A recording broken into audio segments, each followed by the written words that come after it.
புதுவையில் சட்ட ஒழுங்கு சீர்குலைந்து உள்ளது. முதலீட்டாளர்கள் மிரட்டப்படுகின்றனர். கொலைகள் சர்வ சாதாரணமாக நடக்கிறது. மக்கள் மீது அக்கறை இல்லாத அரசாக என்ஆர் காங்கிரஸ் பிஜேபி அரசு உள்ளது என்று இந்திய கம்யூனிஸ்ட் கட்சி குற்றம் சாட்டியுள்ளது. இந்திய கம்யூனிஸ்ட் கட்சியின் அலுவலகத்தில் மாநில செயலாளர் சலீம் செய்தியாளர்களுக்கு பேட்டியளித்தார். அப்போது அவர் பாராளுமன்ற தேர்தலில் என்ஆர் காங்கிரஸ் பிஜேபி வேட்பாளர் தோல்வியுற்றதால் பட்ஜெட்டில் பல்வேறு அறிவிப்புகள் சலுகைகள் இடம்பெறும் என மக்கள் எதிர்பார்த்தனர். அந்த எதிர்பார்ப்பு காணல் நீராகிவிட்டது. நிதி நெருக்கடியை தீர்க்க பட்ஜெட்டில் எந்த வழிமுறையும் இடம்பெறவில்லை என்றார்.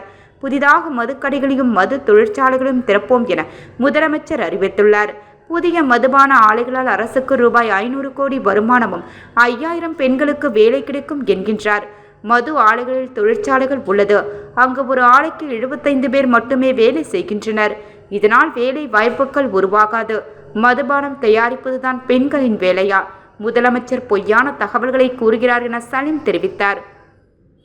முன்னாள் முதலமைச்சர் நாராயணசாமி மது ஆலை அனுமதிக்கு ரூபாய் 15 கோடி லஞ்சம் பெறப்பட்டதாக பகிரங்கமாக குற்றம் சாட்டுகிறார். இதற்கு அரசிடம் இருந்து எந்த பதிலும் இல்லை. இது மௌனத்தை சம்மதமாக எடுத்துக் கொள்ளலாமா என கேள்வி எழுப்பிய அவர், புதுவையில் சட்ட ஒழுங்கு சீர்குலைந்து உள்ளது. முதலீட்டாளர்கள் மிரட்டப்படுகின்றனர். கொலைகள் சர்வ சாதாரணமாக நடக்கிறது. புதுவை மக்கள் கோரிக்கைகளை அரசு நிறைவேற்ற முன்வருவதில்லை. பஞ்சாலைகள் இடத்தில் ஜவுளி பூங்கா அமைக்க வலியுறுத்தி வருகிறோம். இதற்கான முயற்சிகளையும் அரசு மேற்கொள்ளவில்லை.